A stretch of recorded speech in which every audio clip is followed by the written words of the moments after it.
کچھ چیزیں ہیں جو بزرگوں کا عمل ہے وہ میں بتاؤں گا. اعلیٰ حضرت فاضل بریلوی رضی اللہ تعالیٰ عنہ نے لکھا ہے کہ نکاح کرنے کے بعد دولہا اپنی دلہن کو اپنے گھر لائے تو کچھ کام کر لینا چاہیے. نوجوان جن کا نکاح نہیں ہوا ہے وہ اس پر عمل کر سکتے ہیں. وہ یاد رہے اگر ان کو بات میری طرف سے ایک مشورہ, اور جن کا ہو چکا ہے بس وہ دعا کرتے رہے. پہلے تو یہ ہے کہ حضرت آدم علیہ السلام کا جب نکاح ہوا تھا جنت میں ہوا ہے. یہ بھی دیکھیں یہ نکاح اس وقت ہوا ہے جب ابھی نماز بھی فرض نہیں تھی. جنت میں کوئی عبادت نہیں لیکن نکاح ہو گیا تھا. اور رشتہ جو بنا ہے سب سے پہلا رشتہ ماں اور بیٹے کا رشتہ, یا باپ اور بیٹی کا رشتہ, یا بھائی بھائی کا, یا بھائی بہن کا رشتہ نہیں. سب سے پہلا رشتہ شوہر اور بیوی کا, اور یہ جنتی رشتہ ہے. اس سے ہی لوگ کڑ رہے ہیں, آج جل رہے ہیں. جو شادی کیے ہیں وہ عجب عجب قسم کے میسج کرتے ہیں, تھک گئے. تم شادی سے ہی نہیں کیے ہو. یہ جنتی رشتہ ہے, اس سے اوبنا نہیں چاہیے, تھکنا نہیں چاہیے. حضرت آدم علیہ السلام جب حضرت حوا پیدا ہو گئی, اب مجھے بتائیے ایک انسان ہے پورے جنت میں آدم علیہ السلام, دوسرا کوئی نہیں. اور پیدا ہوئی ایک عورت, ان کے علاوہ کسی اور کے لیے ہو سکتی تھی, وہ بنائی گئی ہے حضرت آدم کے لیے. اس کے باوجود حضرت آدم علیہ السلام کو اللہ نے فرمایا تمہیں چھونا حلال نہیں. ابھی ایک ہی تھی, ان کے لیے تو تھی. یہاں پتہ نہیں تمہارے لیے ہے ہی نہیں, اس کو چھونے کی کوشش کر رہے ہو تم, پتہ بھی نہیں ہے. وہاں ایک ہی تھی آدم علیہ السلام کے لیے, اور ان کو بھی چھونے سے منع کیا. رب تعالیٰ نے فرمایا اے آدم اسے تم نہیں چھو سکتے. کہا اس کا مہر ادا کرو. یہ قانون جنتی ہے, مہر ادا کرو اس کے بعد تمہارے لیے حلال ہوگی. مہر کیا دوں مولا؟ رب تعالیٰ نے فرمایا تمہاری اولاد میں اخیر زمانے میں میرے ایک حبیب نبی پیدا ہوں گے جن کا نام محمد ہوگا, زمینوں پر آسمانوں پہ احمد ہوگا. اس نبی پر تم 20 بار درود بھیجو, یہ تمہارا مہر ہے. یہ علامہ عبدالحق محدث دہلوی رحمۃ اللہ علیہ نے اس کو لکھا ہے اپنی کتاب مدارج النبوہ میں. میرے عزیزو, آدم علیہ السلام کے لیے بی بی حوا حلال ہوئی. اب میں جو چیز بتانا چاہ رہا ہوں, حضرت آدم علیہ السلام, حضرت بی بی حوا ان کے لیے جو حلال ہوئی, وہی یہاں پر میں نوجوانوں سے بھی کہوں گا تم مہر جو بھی باندھتے ہو باندھ لو, 5,000 7,000 10,000 تمہاری حیثیت کے مطابق. لیکن ساتھ ہی تمہاری دلہن گھر پر آنے سے قبل ہی مصطفیٰ کریم صلی اللہ علیہ وسلم کی ذات پر تم بھی درود پاک بھیجو. 20 نہ صحیح 100 مرتبہ تم اپنی طاقت استعداد کے مطابق جتنا ہو سکے, تاکہ یہ شریعت کا جو قانونی مہر ہے وہ پیسوں سے تم نے ادا کر دیا, اور جو آدم علیہ السلام کا جنتی مہر ہے وہ بھی تم سے ادا ہو جائے. ایک تو یہ طریقہ, یہ میرا مشورہ ہے.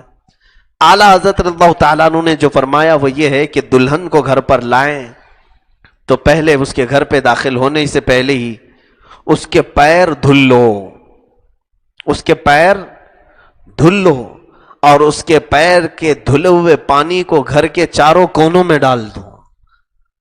چاروں کونوں میں ڈال دو, اللہ رب العزت خوب برکت نازل فرمائے گا, برکت آئے گی. اور دلہن جب گھر پر آ جائے تو پھر فرمایا کہ رات کو جب تم تنہائی میں ہو جاؤ گے, حجلہ عروسی میں تم آئے, آج پہلی رات ہے ملاقات کی, تو دلہن اور دولہا جب اکیلے ہو جائیں, تنہائی ہو جائے, خلوت صحیحہ ہو جائے, تو سب سے پہلے وہ اپنے غلط طریقوں سے ملاقات نہ کریں.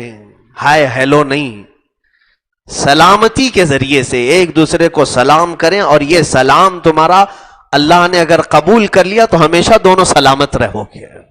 دعا ہے نا, السلام علیکم ورحمۃ اللہ وبرکاتہ. اللہ تم پر سلامتی نازل کرے اور اللہ کی رحمتیں اور برکتیں ہوں تم پر. دلہن اگر پہلے سلام کر رہی ہے تو دولہے کے لیے, یا دولہا اگر پہلے سلام کر رہا ہے تو دلہن کے لیے. لیکن کوئی اس میں یہ ضروری نہیں ہے کہ پہل کسے کرنا چاہیے، جو چاہے کر سکتا ہے. سلام کے ذریعے سے ابتدا ہو. اس کے بعد ابھی وہ اپنی دیگر گفتگو شروع کرنے سے پہلے، اپنے دیگر معاملات کرنے سے پہلے سب سے پہلا کام وہ یہ کرے کہ دلہن کا دوپٹہ لے لے، اس کو مصلی بنائے، جانماز بنائے، اور مرد باوضو عورت دلہن کے پاس جائے جب وہ پہلی رات میں جا رہا ہو، اور اسی دوپٹے کو مصلی بنا کر اس پر 2 رکعت نفل ادا کرے، اور اس کے پیچھے اس کی دلہن اسی دوپٹے پر 2 رکعت نماز ادا کرے، اور پھر اس کی پیشانی پر اپنا ہاتھ رکھ کر کے دولہا صرف یہ دعا کرے، اللہم انی اسألک من خیرہا و خیر ما جبلتہا علیہ، یعنی اے اللہ میں تجھ سے صرف اس کی خیر کا سوال کرتا ہوں، اور جس پر یہ جن اچھائیوں پر تو نے اس کو پیدا کیا محض مجھے صرف وہی اچھائیاں دکھا، اور میں اس کے شر سے پناہ مانگتا ہوں، اور جو بری چیزیں اس کے اندر ہیں ان تمام چیزوں سے مجھے بچائے رکھ. یہ دعا کے بعد آگے کے معاملات کریں. اعلیٰ حضرت رضی اللہ تعالیٰ عنہ نے لکھا ہے مولا تعالیٰ موت تک ان دونوں کو سلامت رکھے گا، ان کو نیک و صالح جوڑوں میں شمار کیا جائے گا، ان کو صالحین میں شمار کیا جائے گا. یہ زندگی گزارنے کے اور طور طریقے شروعات کی یہ تمام چیزیں ہیں. سوال تو یہ کوئی نہیں کرتا ہے نوجوان آ کر کے، پہلے یہ پوچھتا ہے شیروانی کیسے سلاؤں، مفتی صاحب اچھا مشورہ دے دیں، آپ جوتے کیسے سلواؤں، امامہ کیسے بندواؤں، مجھے اسی کام کے لیے رکھا ہے. میرے عزیزو، زندگی کی پہلی رات ہو، ایک نئی زندگی گزارنے جا رہے ہو، تو یہ بھی تو سوال کریں کہ میرے آقا صلی اللہ علیہ وسلم کی سنتیں کیا ہیں، اسلامی طور طریقہ کیا ہے. اسی اعتبار سے اپنی زندگیوں کو شروع کرو. تو یہ جو شقاق ہے، یہ جھگڑے ہیں، ان تمام چیزوں کی نوبت ہی نہ آئے. میں یہی دعا کرتا ہوں مولا تعالی ہم سب کو جنتی لطف دنیا میں بھی عطا کرے اور آخرت میں بھی عطا کر رہے ہیں. اور بیوی کو بوجھ نہ سمجھیں، اور کوئی بیوی اپنے شوہر کو بوجھ نہ سمجھے. اور جس نے یہ سوچ لیا ابھی سے، اور حقیقت میں اللہ اسے بوجھ بنا کے ہی رکھے گا. جس نے سوچا یہ بیوی میری بوجھ ہے، روزانہ کچھ نہ کچھ مانگتی رہتی، تم نے دماغ میں جیسے اس کو بوجھ سمجھا، رب تعالیٰ نے تمہارے لیے اس کو بوجھ ہی بنا دیا. اور تم اگر یہ سوچتے کہ اللہ تعالیٰ نے میرے حوالے اس کو کیا ہے، میں ذریعہ بنا ہوں اس کے رہن سہن کا، اس کے کھانے پینے کی، اس کی تربیت کا، تو اللہ تبارک و تعالیٰ ایسے آسانی سے تمہارے لیے رزق کے دروازے کھولے گا، تمہیں پتہ بھی نہیں چلے گا. ایسی جگہ سے رزق آئے گا جہاں تمہارا گمان بھی نہیں ہوگا. بوجھ نہ سمجھے، نہ عورت مرد کو بوجھ سمجھے، نہ مرد عورت کو بوجھ سمجھے.